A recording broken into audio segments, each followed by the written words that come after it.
and try to relate. Because now, more than ever, we must show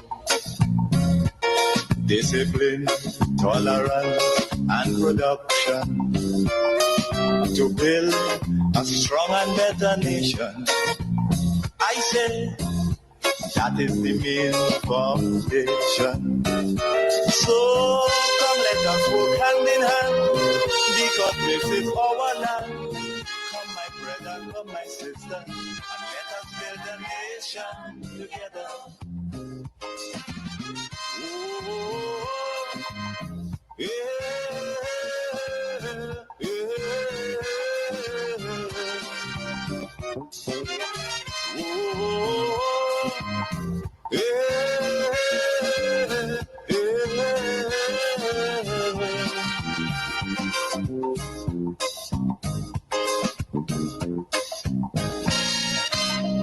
Yes, come, my brother, come, my sister, and let us build Grenada, Carriacou, and Petit Martinique together. We have a responsibility to make it better for our children and children. That's our duty. I want to welcome you to the Dynamic Hour. And again, we have the opportunity to deliberate, to talk, to reason. I want to start off this morning by saying there are a lot of people in Grenada who read, but they don't understand. They call words, they just don't understand what it means. It doesn't make sense to them at the end of it all. But they can read, but not understand. And there are a lot of people who cannot read and they depend on others to speak, to say certain things. And then they grab that and they run with it. And mind you, those who cannot read, write, or reason tend to be the loudest, tend to be the people who will pick up the phone and call a radio program and expatiate and say things because they are very limited when it comes to, understanding things and knowing what they're saying. But they grab something from what somebody said because their power is really listening and not even understanding. They grab it, they run with it, they call different programs, and they're the loudest. If you have been following talk radio in Grenada, you will by now realize it's one set of people calling. One set of people calling and talking or saying things. You don't get a wide variety of viewpoints coming from quite a number of people. You don't get that. One set of people calling every morning, every day, and they believe they have the monopoly on ideas. They believe that they are speaking for the nation, and they believe that no one else can challenge what they are saying. So a lot of people, they speak, but when you listen to what they are saying, it just doesn't make sense. So, for example, in the last week or so, we have been hearing from a number of people the objection to this and the objection to that because the government introduced 3 pieces of legislations as part of the Spotlight Initiative. The Status of Children Bill 2025, the Marriage Amendment Bill 2025, and the Age of Civil Legal Responsibility Amendment Bill 2025. The bills are a part of Grenada's participation in the United Nations Spotlight Initiative, a global program targeting violence against women and girls and are designed to enhance children's rights, eliminate gender discrimination, and expand adolescent access to sexual and reproductive care. So the government is a part of that. And it's not just Grenada. Nearly all countries in the world who are part of the United Nations and are a part of the Spotlight Initiative, who have not yet done that, who have not yet passed those bills into law, they are now doing it. And in developed countries where the education or where literacy, let me rephrase that, where people are more literate, where people can read and understand more, these things are not a problem, right? But in polarized environments, in environments that, it's kind of playing out party wise, the party politics, not even political parties taking time to educate their supporters, right? And that is what should happen. What should happen, political parties, besides government and other organizations, political parties should take time to educate their supporters on bills, on matters like these. The bills proposed include the Status of Children Bill 2025, which aims to improve the existing Status of Children Act by providing greater certainty and eliminating discrimination based on the birth status of children. It seeks to ensure that all children are treated equally under the law, regardless of their parents' marital status. That is important. Very, very important. I remember before, for you to inherit something, for you to get something, you had to be a child born in wedlock or a child born out of marriage, but that was challenged, and a child is a child. You're supposed to be given equal status, where if there is property, where if there is anything to be divided and so on, you should, even if you're out of wedlock, even if you're not a part of the husband and wife, family, you should still benefit equally so. And then the Marriage Amendment Bill raises the minimum age for valid marriage to 18, all right, thereby protecting minors from early marriages. Under the current Marriage Act, only marriages involving a child under 16 are void, meaning not allowed, right? So that is what existed. Now that would move to 18. So you can marry once you're 18 years of age without seeking your parents' consent. So you can have sex at 16, and that has been law long, long, long. That is not anything new. That law has been there donkey years. You can have sex at 16. But you could have married with the consent of your parents, right?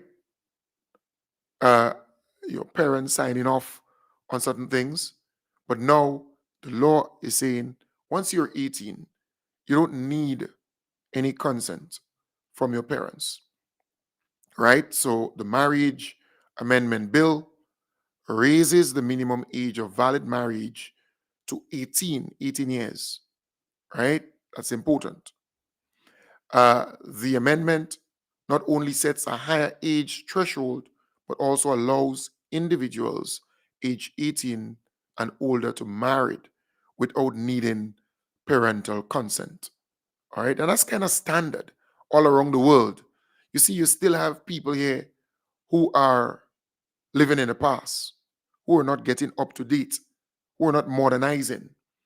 And you see, religion could keep a whole nation barbaric and stuck in colonial thinking and ways, right? So that's also important.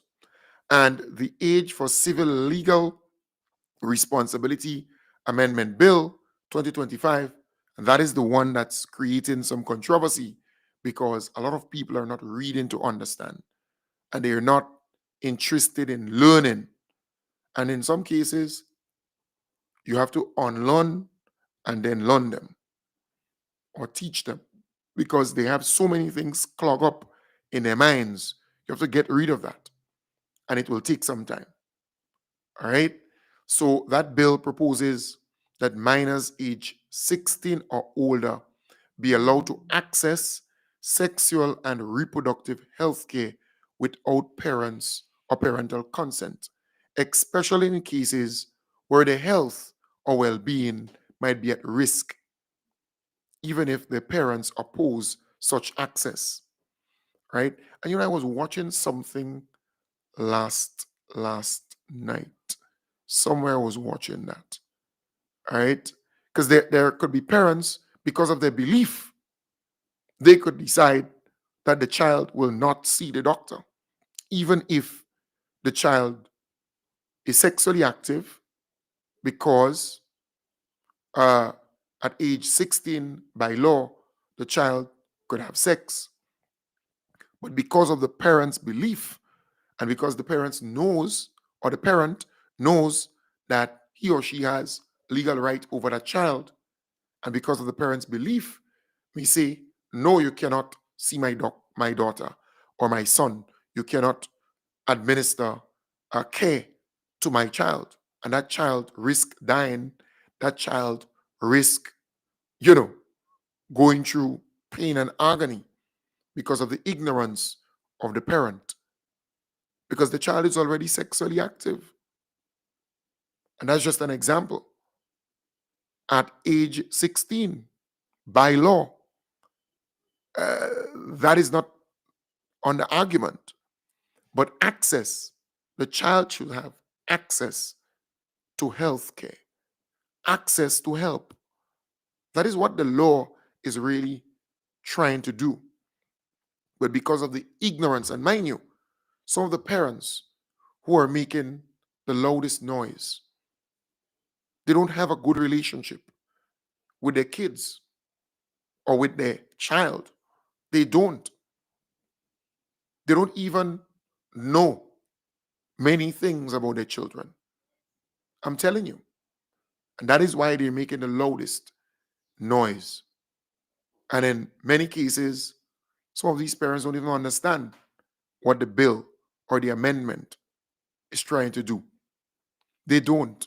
Because if you have a good relationship with your daughter, with your son, you shouldn't have a problem. Because they would be like your brother, they would be like your sister. They will tell you everything.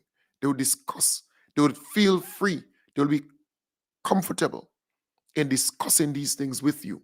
And you would know who they're with at 16 or 17. You don't have to guess it. Some parents, they don't have a good relationship with their children, but they pretend, they make you believe so. And those who are making the loudest noise, they don't have a good relationship with their children. They don't know a lot about their children. They believe they know, but they don't. Their children feel more comfortable in speaking to their friends than speaking to them. They feel more comfortable in speaking with their teacher or teachers than speaking to them. They will feel more comfortable speaking to their counselor or a doctor than speaking to them. So don't make them make you believe that they have a good relationship with their children. Because if they had a good relationship with their children, they would not object to government and parliament amending this law to give children, right, young people, age 16 and over, because age 16 and over, they already having sex, to give them access to health care, to give them access to education on this matter. And if they're at risk because they're already having sex, if they sick, if they need to go to a doctor, they should be able to do so because you don't have a good relationship with them. If you have a good relationship with your uh, young ones, you will know that they're having sex and you would speak to them, you would educate them that they ought not to have unprotected sex. And if they can abstain totally, they should. And they should wait for when they reach the age where they can marry and settle down and have a family and that kind of thing. And they can hold it back for some time. And you would know where they're going at nights. Some of these parents, they don't even know where their young ones are at nights. So don't make them make you believe that they are so protective and that they all into, they're in the lives of their children deep and they know what's going on and they have a good communication with their kids. Because if they have a good communication with their kids or their children, then they wouldn't have to worry. There's no need to worry. No need to worry because you have a good communication with your children. They would not even have a need to go to the doctor, right? For the reasons, meaning they will not be sexually active because you have a good communication with them. You'll be speaking to them, educating them, being the big brother, even if you're the father, or being the big sister, even if you're the mother. You being able to, or being the best friend, you being able to listen to them, communicate with them, and be there for them no matter what. You won't have to reach to that point where they have to go to the doctor because they have some STI or STD, or they have some health issue and they're afraid to talk to you. They're afraid to discuss it with you. They prefer to go to the teacher or the counselor or a doctor. Come on. You see, sometimes you have to sober up yourself and reason because these amendments, these bills, they are not unique to Grenada alone. It is under the United Nations Spotlight Initiative. And nearly all countries are passing these bills into law. So, what makes Grenada so unique that it shouldn't be passed or there should be objection to it? Yes, you could object. Nothing wrong with that, but let's reason. That is why the government put a hold on it so that there would be more consultation, more education on it, and then it will be passed. If there's a need to amend certain things there, nothing wrong with that. But the government is listening and they're saying, we're going to put a hold on it. Let's educate the population some more because there is ignorance in the population. There's a lot of people who are ignorant. They just don't know. They're not reading to understand. They're waiting for some politician or somebody to talk. They grab the thing and they run with it.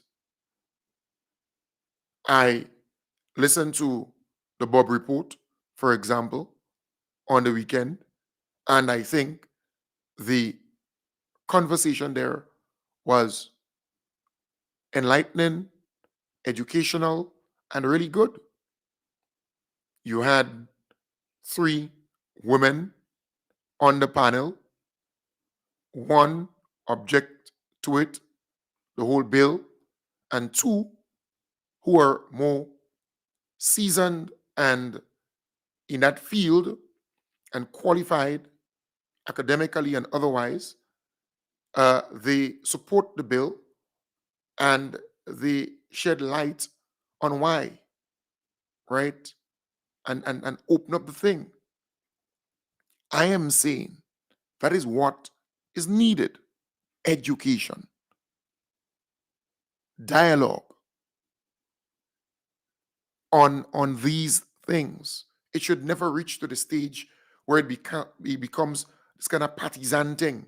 Because the minute time the politician opens their mouth and say they oppose it, then their supporters then, without even knowing,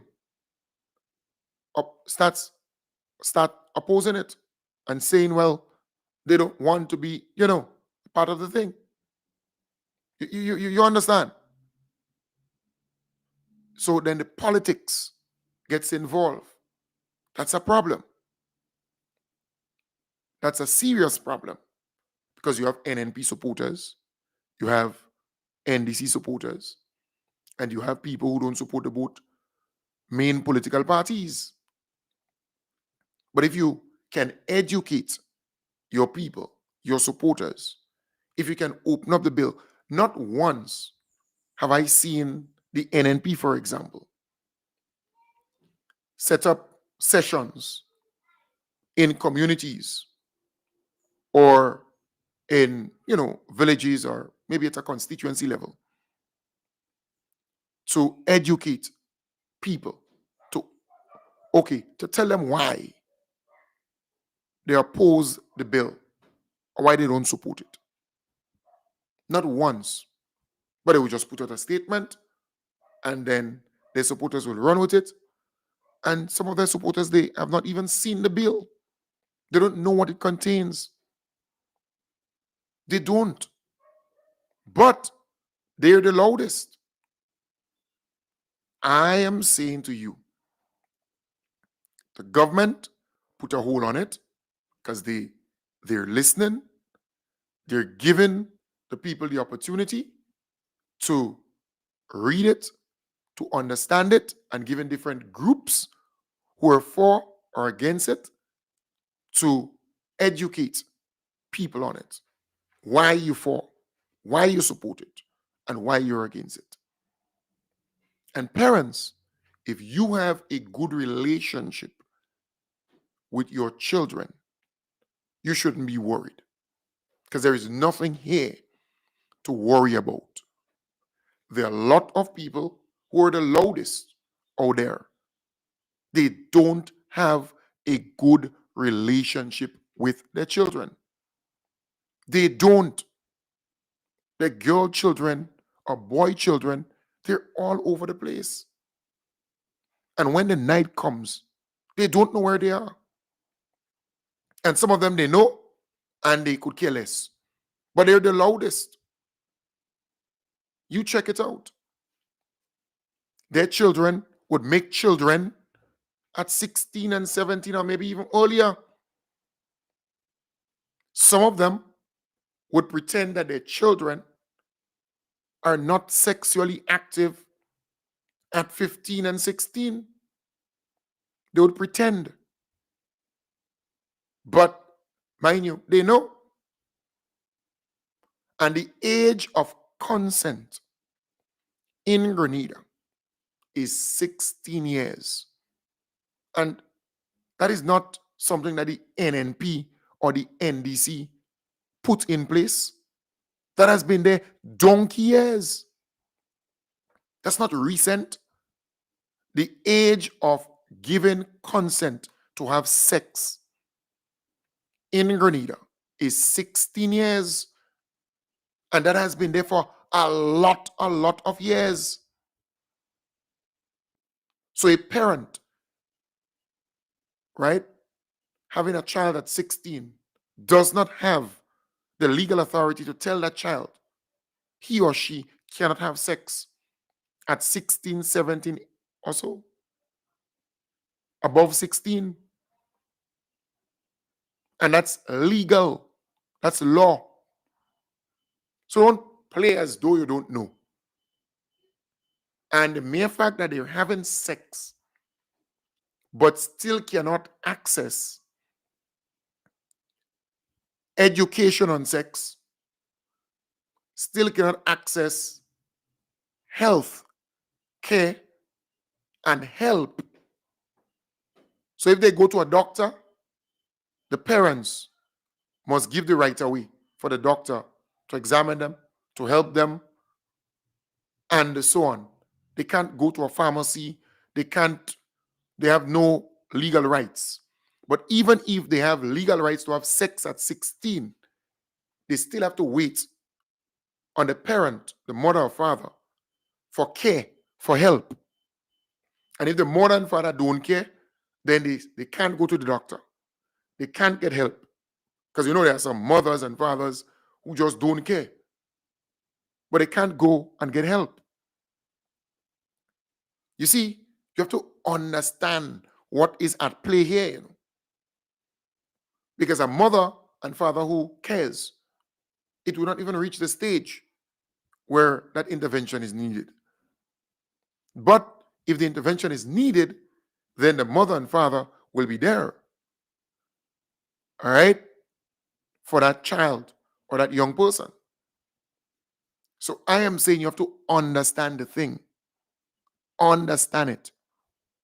At 16, by law in Grenada, a young man or a young woman could have sex at 16 years of age.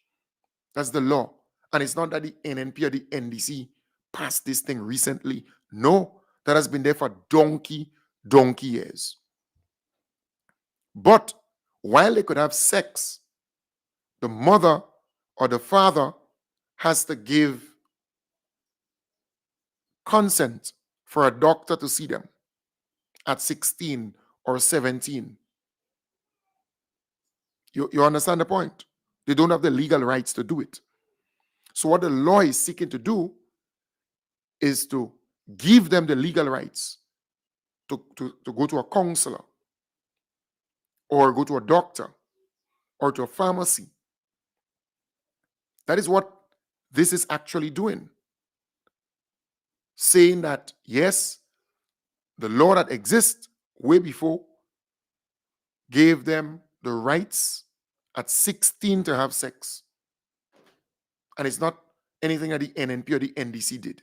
No, that's the law of the land. At 16, your young boy or your young girl could have sex. And they don't need your approval or your consent. They have that legal rights.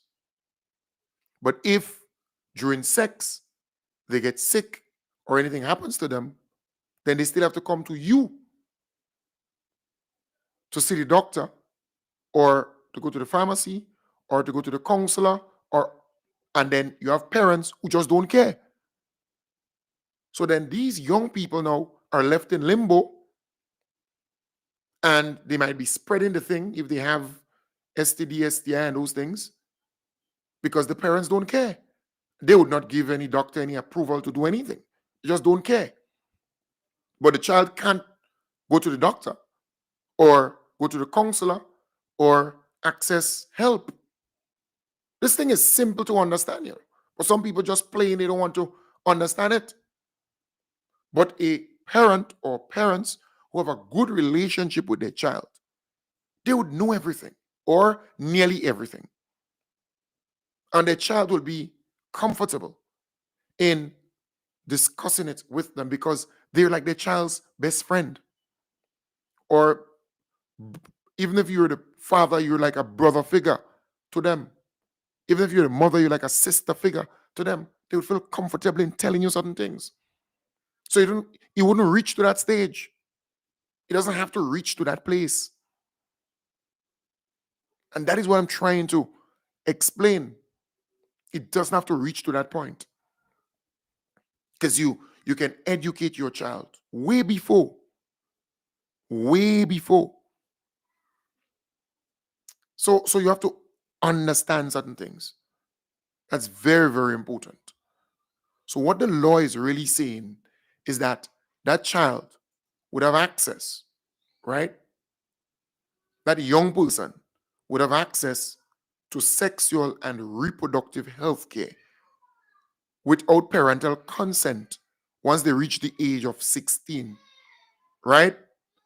And especially in cases where the health or well being might be at risk, even if the parent opposes such access, because there are some parents who would hide.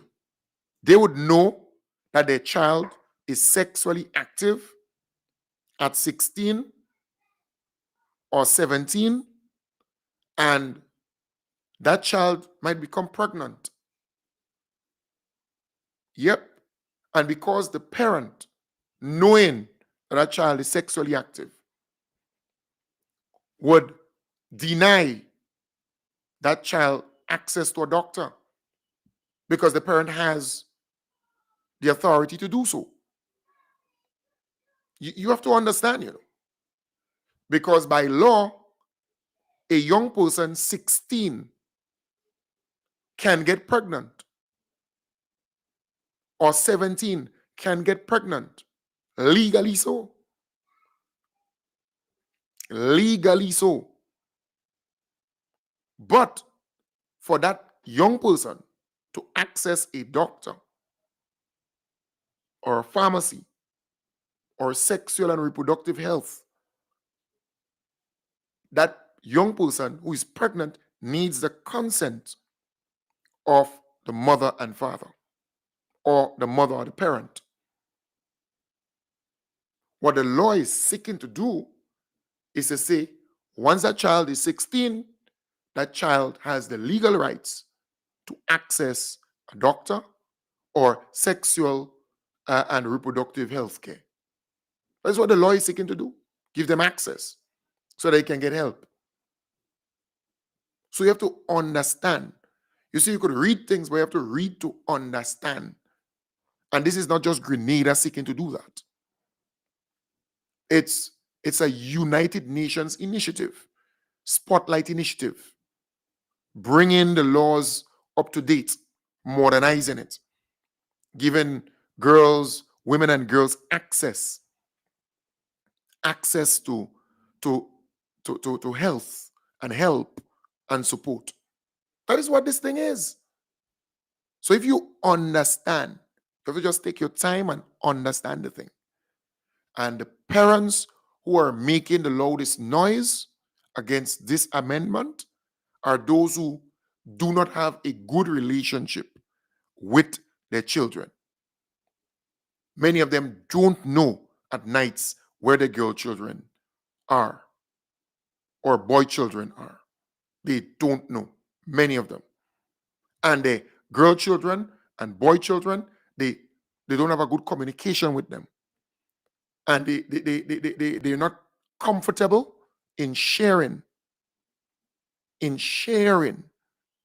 or talking or speaking to their parents.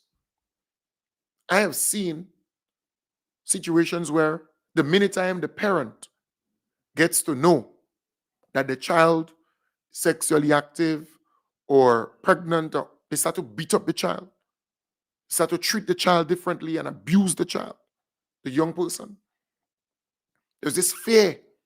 So the child not comfortable in telling the parent that they're sexually active or pregnant or sick or whatever. They're fearful of doing so. So I am saying this is not only Grenada. This initiative is nearly all the Caribbean islands, nearly all the countries there moving into that direction. Because you have to understand, the law of the land says that a young person age 16 could have sex without the parent or parents giving approval. So your 16-year-old could go and have sex and you cannot do anything about it. And this is not something that any new law is introducing. No, that has been around in law donkey years. It's not new.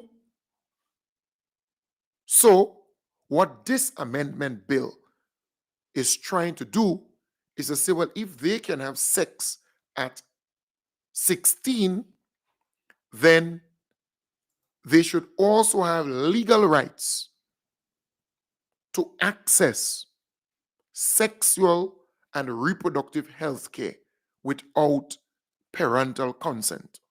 Because as it stands, they can have sex at 16 years of age and over without parental consent, without the parents giving approval. But they cannot access a doctor, they cannot access a counselor, they cannot access the pharmacy, they cannot access sexual and reproductive health care without the parents giving consent. But they could have sex without the parents giving consent at 16. This thing is simple. So, what the law is seeking to do is to give that child who has the legal rights at 16 to have sex, right? Giving them that access to sexual and reproductive health care without parental consent. Simple. You don't need to be a genius to understand the thing. You want that child at 16 who already sexing, 16, 17, 18. You want that child to have access to a doctor if he or she needs to have access to a doctor or a counselor, pharmacy, or help. Simple like that, without the parents saying, because there are some parents, that child getting pregnant and that child has to go to the doctor and get help and so on. And the parents will say no. And when the parent says no, the doctor cannot intervene. No one could intervene because the parent has control. So just think, what if the parent says no? What if that child who has the legal rights to have sex contracts a STI or STD, and the parent, being stubborn or ignorant, decides no, she's not going to get treatment, she's not going to get help, and no doctor will administer help to that child. So that child remains sick. That child could also spread that STI, STD, but the parent has control over the child to say nay or yea whether the doctor could help or treat that child or that young person. So you have to understand what this bill is trying to achieve, and you don't need to be a genius to understand it. This thing is simple. Simple, simple, simple. So the marriage amendment, the Marriage Act, right? So I think they put forward, it's the name I'm trying to get. The Marriage Amendment Bill is actually raising the age, because at 16, the parent could give approval for that child to get married at 16. All right? The parent. So, what the Marriage Amendment Bill is seeking to do is to increase that age to 18 years. All right? 18. That's important. So, you're not hearing any big objections to that one. You're not hearing any big objections to the Status of Children bill. You're not hearing any big objections to the Marriage Amendment Bill. But you're getting objections from certain quarters when it comes to the Age of Civil Legal Responsibility Amendment Bill. Because the politician, in particular the NNP, they oppose it, and they're not even giving you the reason why. So then their supporters are who don't understand grab the thing and say they oppose it too, and they make a noise. But all you need to do is to just sit, spend some time, and educate your supporters on what the bill says. They're not going to do that. They're not interested in that. But as I explained the thing in a very simple way, you don't need to be a genius to understand this thing. One, if you have a good relationship with your sons or your daughters, you have zero problem. Zero. Because you're their best friend. You're like a brother figure to them. You're like a sister figure to them. You have a good communication with them. You would educate them. You would tell them about sex even before they reach 16, so they know that they have to protect themselves, that they have to abstain. You're young. You're going to have time. You're going to get time to do that. Wait until you find the right person and at the right age. So you're going to have a good relationship with them. And any little thing they will tell you. So you wouldn't reach to that point where you have to, be worried and scratching your head and running by doctor and running there and running there. So you should be worried. And then if you don't have a good relationship with your boy or girl, daughter or son, then you're now making noise because you don't have a good relationship with them, because they would now be able to access a doctor and access sexual and reproductive health care. They would be able to access a counselor, access a pharmacy. They will be able to get help. So you're concerned about that. You wouldn't be able to oppose and say, well, they can see a doctor even if you know that they're having sex, and even if you know that they're sick. Right? Hello? Yeah. Morning. Yeah, you won't be able to talk to me now. Sorry. All right? I'm live on my program. Have a nice day. Right. So I'm saying you have to understand this. So you can't prevent them now, because legally they can have sex at 16, 17, but you still have the power in your hands to prevent them from seeing a doctor, even if they might be sick, even if they might be pregnant, even if they might need a counselor or some assistance, or to just be educated on sex. You will the power in your hands, right? But you don't have a good relationship with them and you don't care about their health. But the law is now giving them that access. And you're vexed, you're upset because you want to have that power in your hands, but you don't have a good relationship with them. Why? Why you don't have a good relationship with your daughter or your son? Come on.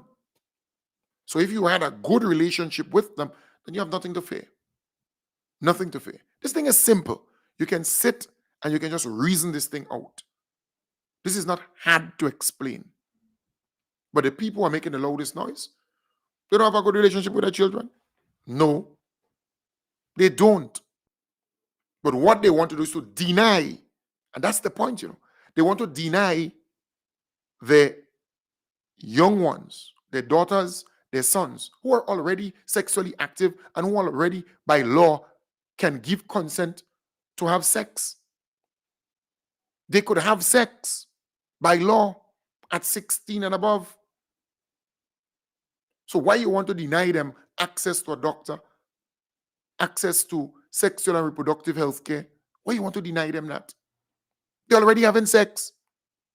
You can't stop them from having it, because by law at 16, they can give consent to have sex.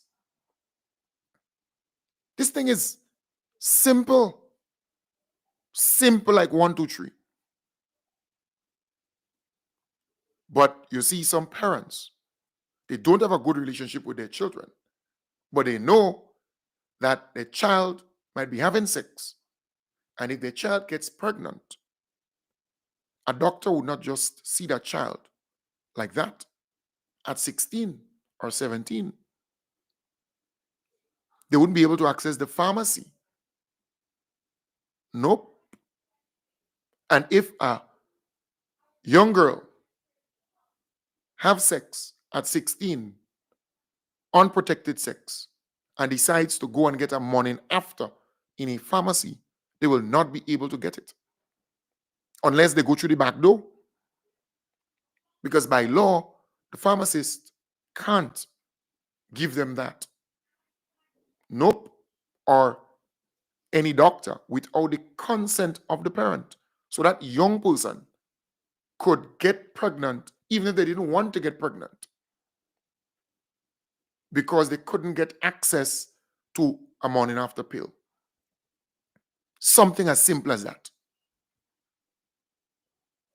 Or that young person who has the legal rights to have sex, to give consent, can go and have sex because they don't get the education and so on, unprotected sex, they get some STI or STD, whatever.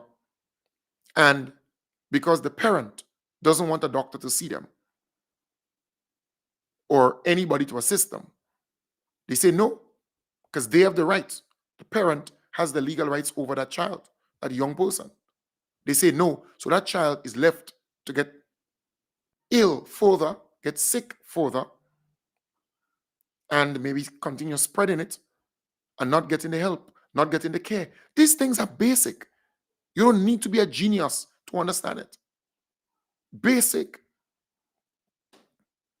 And look, I can be a voice on this to speak about this openly, and because this thing is simple. You don't need to be a genius to understand it. You don't. All this bill is trying to do is to give that young person who already legally has that right to have sex. They don't need a parent approval to have it because legally at 16 they could have sex. All this bill is seeking to do is to give them access to sexual and reproductive health care. So no parent should have the power to deny that young person who wants to see a doctor, who wants to see a counselor, who wants to access the pharmacy, who wants to seek help from getting help. Because they already have the right to have sex at 16. So why you want to prevent them from doing that? Why do they have to come to you to beg you to go with them to the doctor or beg you to come and sign giving approval? And if you decide you're not going, then they left in limbo. Huh? I mean, this thing is basic. Basic. You don't need to be a genius to understand it. You don't. And we will continue to talk about this, to educate you on it. Because these laws are basic laws or bills. And then the other one, the oath of allegiance.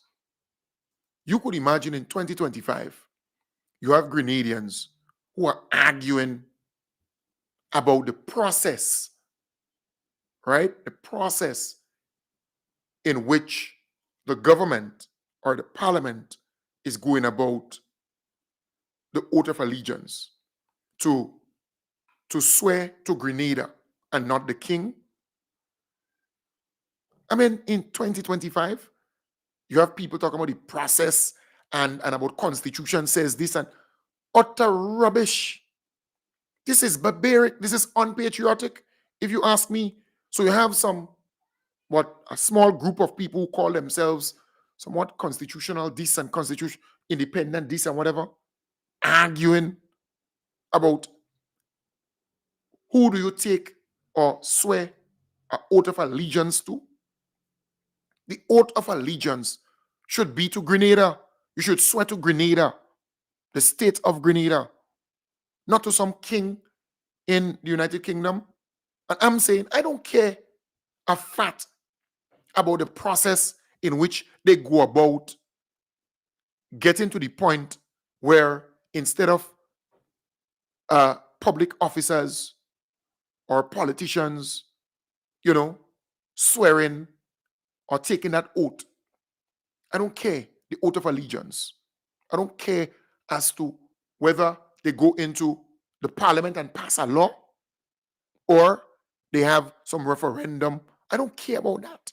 I don't care about the process. And in fact, no patriotic Grenadian should be concerned about the process. This damn thing should happen long. We should not be swearing any oath of allegiance to some king in the United Kingdom, in Britain, or the United, out there. No, we should not. We are an independent nation. So some of these people coming out now and talk this stupidness and about the independent this and independent caucus for constitution this and nonsense. I heard this guy, Rollo, this morning on Plead Your Cause. What's wrong with Rollo? Rollo, think. Remove yourself from mental slavery. None but yourself can free your mind. Free yourself from that. Remove yourself from that mindset. This colonial nonsense. And mind you, on one side of your tongue, you will speak differently when it comes to colonialism and imperialism and then, yeah. But here you have a good opportunity to swear to your country, to take an oath of allegiance to your country and not to the king in the United Kingdom, but come in and argue about process and process. Utter rubbish. It's foolish. I don't care a fat. I don't care a damn as to the process in which they are going about swearing to Grenada and not the king of Great Britain. I want our public officials to swear to Grenada, the state of Grenada. That's a non-argument. That's a non-argument. This thing is simple. There is no issue. We are swearing to Grenada.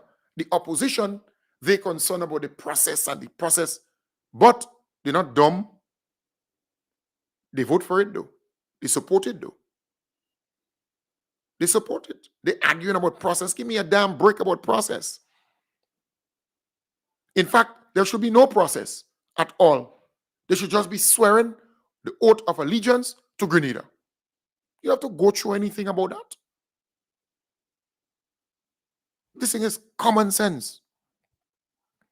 So you hear Rollo talking his nonsense, and then you have some, what they call themselves? Some constitution, some kind of stupidness, some independent caucus for constitutional this and all kind of old stupidness they talking about process and that is why, look, 3 of them or 4 of them are outside of the parliament. People not supporting these folks. Look at them, they're outnumbered by, they're making noise. But what? So, folks, there's some things that are basic. In 2025, you telling me that there are still Grenadians who believe that we should be swearing to a king in Great Britain, taking an oath of allegiance to a king in Great Britain? Come on. We should be a republic. Right now, we should be moving to be a republic, independent, totally, of Great Britain. And I will support it 100%. I will support constitutional reform that is genuine. Not what the NNP was trying to push down our throats. Taking out the T, putting an E in Petit Martinique and all kind of putting Petit Martinique, Caricom Petit Martinique on a passport. That it's already there. Caricom Petit Martinique is already on the passport. Is the state of Grenada, which includes Caricom Petit Martinique. Come on. So you're gonna put Calivini Island on the passport too? You're gonna put You know, what's the other island? All them little islands. I mean, just, you understand the point? Come on. And I think they had one or two little things that they were minor little things. I'm saying that if you're reforming the constitution, it has to be genuine constitutional reform where major changes will be made. I remember they were proposing a bill 2 terms, but the parliament could change the 2 terms to 3 terms or 4. So yes, they come in front of you and say, well, it's 2 terms for a prime minister and for a leader and that. But the parliament could give that same leader, once they vote for it, the parliament could give that same leader 3 terms and 4 terms and how much terms they want to be there. And then once you win government, you already you control the parliament. This thing is basic things. So what the NNP was trying to shove down the throats of Grenadians in this reform and constitutional reform process, it was just a sham. A sham. So we need genuine constitutional reform. There are a lot of things in the constitution that needs to change. We need to see Grenada becoming a republic totally, coming out from having a governor general and instead having a president. You could have a prime minister, but a president who's swearing allegiance to Grenada, whose interest is Grenada. Changing of the constitution, totally. Genuine constitutional reform. And even if you want to move to the CCJ, nothing wrong with that. The Caribbean Court of Justice, nothing wrong with that. But it must be a genuine constitution reform, not no half waiting. And I would support that 100%. All right. But folks, don't forget, Karakou comes alive this weekend. All right. This weekend, Karakou comes alive. This lady telephoned me all the way from England. Get ready, recent fans. Get ready. From August 1st to the 3rd, it's Callum's Memorial Challenge. Friday, August 1st, race from Bedford to Carriacou. Then, the welcome party at Mermaid from 6 p.m. Saturday, August 2nd, it's motorboat racing from 11 a.m. at the Mermaid. And onshore activities begin at 5 p.m. Then, Sunday, August 3rd, brunch at Mermaid from 10 a.m. to 1 p.m. But that's not all. It's Strings on the Beach from 5 p.m. at the Mermaid, featuring Rita and the Ultimate Perfectionists, Two Blacks, and much more. And music by top-class DJs. DJ Specialist, DJ Pirate, DJ Screws, and Dr. Wax. So get ready for Callum's Memorial Challenge from August 1st to the 3rd, Regatta Weekend. Come. You can't afford to miss. A union of many nations on this small island. Come. Right. So this weekend, all right. This weekend, it's all about Carriacou. All right. Carriacou comes alive this weekend. Folks, I want to wish you all the best today. I will be back with you tonight in the hub starting from 8 in the PM.